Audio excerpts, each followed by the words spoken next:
better daily, where we work hard in our minds, bodies, and our spirits to become 1% better every single day. Download the app and join our Betterment family at betterdaily.life to catch the video version of these podcasts. Here's your host and my dad, Alex Van Houten.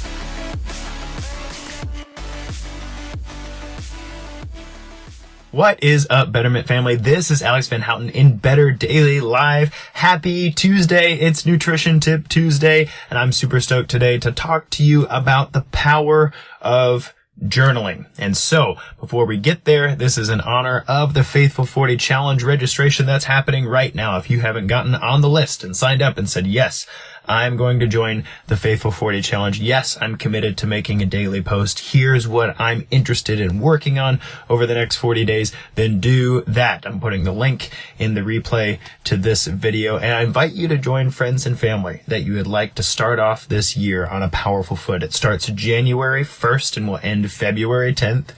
Hence 40 days.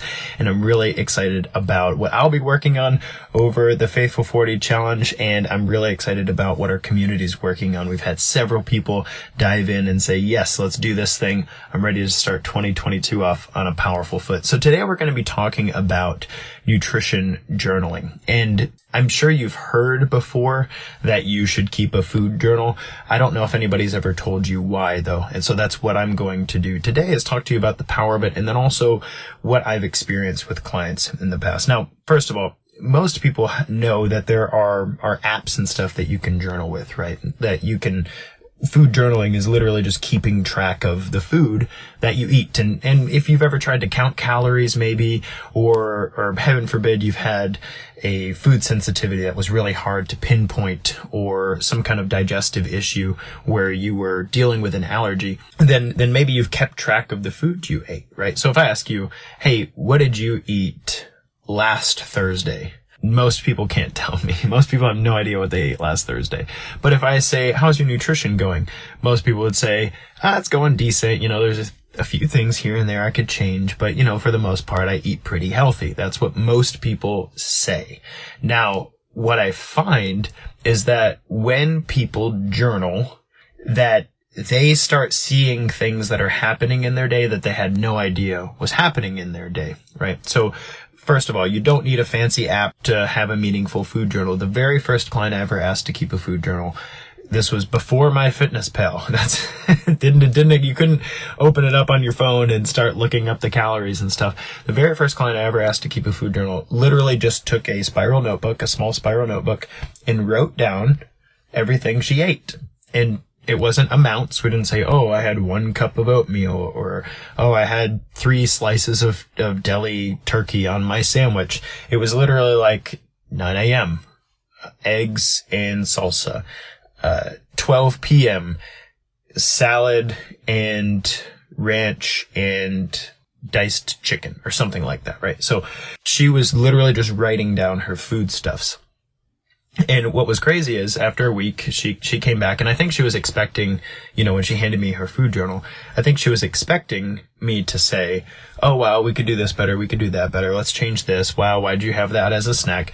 But I did not do that. I took her food journal, I started flipping through it, and I said, what did you learn about your food by journaling? And she goes, wow, I learned that a lot of times I'm skipping lunch, and when I skip lunch, I eat way too much at dinner. And it's not because I'm trying to eat too much dinner. I'm just really hungry. And so I end up eating a lot at dinner, and then I'm still snacking, and it's, usually 8 or 9 p.m. before I stop snacking. And I said, well, what's one thing that you take away from that? What's something that you could do differently? She's like, I need to make sure that I have a break for lunch. What's crazy is, we did this for a week, right? She journaled her food. She found this habit, this thing that was occurring in her day that she didn't realize, right? And when she started taking a break for lunch, 3 weeks later, she had lost 6 pounds. And we hadn't counted a calorie.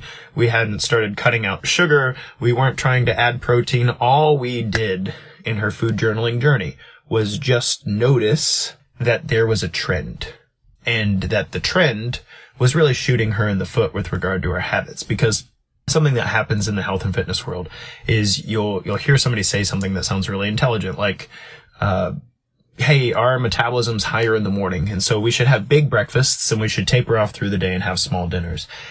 And that's science. That's a fact of science. You actually burn more calories throughout the first half of the day than you do in the last half of the day. And so consuming a large amount of calories in the morning has actually been shown even in an isocaloric setting, meaning that the people who are doing it in the study are eating the same number of calories. Even in an isocaloric setting, if you eat more in the morning and less in the evening, you will weigh less. That's something we have found through research. But you'll hear somebody say something like that and you go, oh, okay, I need to eat less for dinner.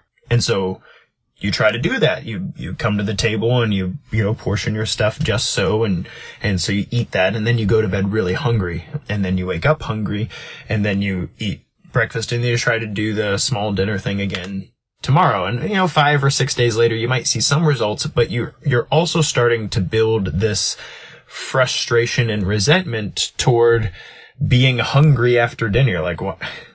I don't get to eat until I'm full. It's really frustrating. It sucks to go to bed hungry. There's a lot of different things there. So psychologically, even though you're getting positive results, you're frustrated at the process of getting there. And that starts to build friction. And the problem with nutrition friction is it makes things unsustainable. But if through food journaling you find that the reason you're hungry when you shrink your dinners is because you're eating very, very little at the very beginning of the day, and instead of consciously having to shrink your dinner, you need to be conscious about eating enough in the first half of the day, then the light bulbs start to come on. Then you start going, I'm not really that hungry for dinner. I don't need much at dinner. Why? Well, because your body's getting everything it needs from the first half of the day, and you don't have to deprive yourself.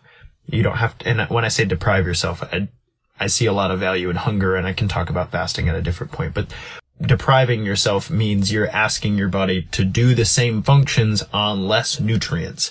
And that's not good. That usually requires your body to shut down some systems and get rid of some things that you probably want to keep around, like muscle mass or good hormonal balance or high functioning organs or neuroplasticity. You don't want to be regularly shrinking the amount of food you eat at dinner if you're not also fueling yourself well for breakfast and lunch. But all that to say, food journaling is the first step of being conscious and of becoming conscious of trends that are hurting your nutrition journey. So in the Faithful 40 Challenge, we invite you. You don't have to. Some people opt out of this, and that's fine.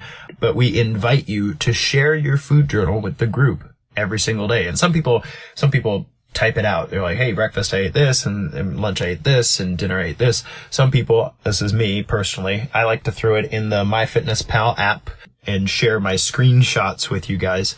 I do that for a few reasons. One, MyFitnessPal is really convenient for the way I eat, right? So if I type eggs, I type EG, and the app goes, oh, you had 3 eggs for breakfast. And I'm like, yes, I did, because I have 3 eggs for breakfast a lot. And then I go to type blackberries, and I say BL, and blackberries pops up, half a cup. Yes, I ate a half a cup of blackberries. I eat a half a cup of blackberries very often, right? So the app has kind of learned me, and it makes food journaling for me very quick and seamless. And no, I don't pay for the upgraded version where you can manipulate your macros and stuff. But the second reason I like MyFitnessPal is because then I can get an estimation of my macronutrient intake. I can look at my protein, and I can look at my fats, and I can look at my carbs and go, oh, okay, cool. That's what that day looked like. Great. Maybe I need a little more protein tomorrow. Maybe I need to work toward a little more fiber. Maybe I'm really high in fat, and that's why my digestive tract hated me the next day, right? So I can see trends based on those macronutrients. So if you are participating in the Faithful 40 Challenge and you're keeping a food journal, I don't care how you do it, just that you do it.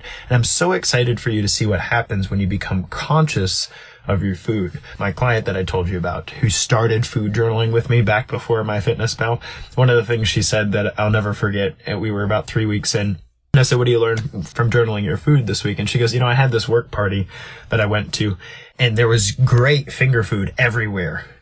And I was like, what day was that? And so I'm flipping to it, and she goes, oh, it's Thursday. And see, Thursday, it doesn't look crazy. And I was like, well, why is that? Because some people will eat all of the finger foods and then just not record it in their journal because 1, they're embarrassed, or 2, it's too much work, whatever. Or they don't know how. If you're in MyFitnessPal, you're like, how do you do Oscar Mayer wiener dog pigs in a blanket. Like, where are those? So I said, well, I don't see that here. And she said, yeah, I didn't bother with the finger food. Like, I didn't go around eating all the junk because I didn't want to have to write it all down.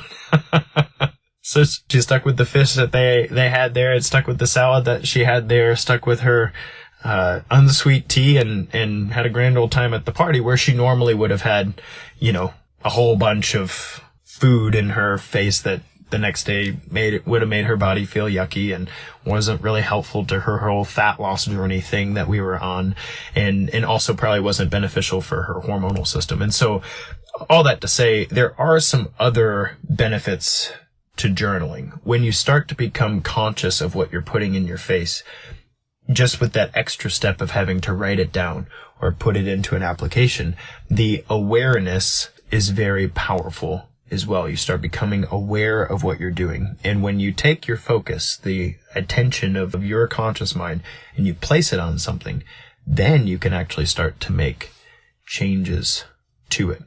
The biggest problem with nutrition that I find often with individuals is most people don't understand what they're already doing, and therefore it's very difficult to make any positive changes. So that's step one.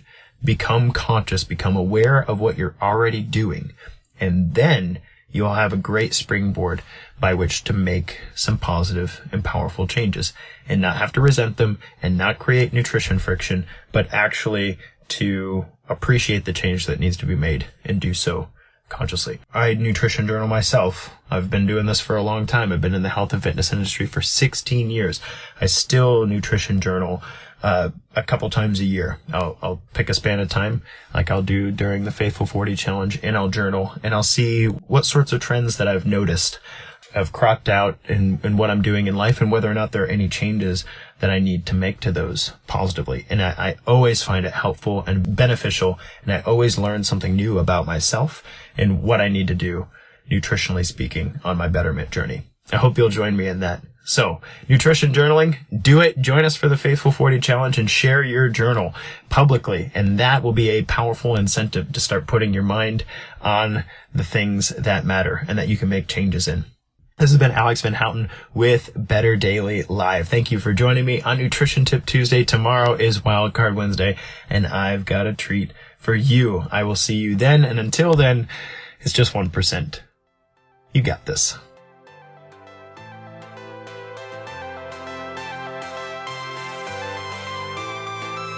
Thank you for joining us for your 1% Better today. Don't forget to subscribe for the podcast. Leave us a raving review to tell others how Better Daily has helped you in your journey. If you want more Better Daily, download our app and join our Betterment family at betterdaily.live. Use code POD to get 25% off your subscription. That's POD, all caps, to save 25% on your subscription. We all have a cross to carry. It's lighter when we do it together. Go to betterdaily.live today.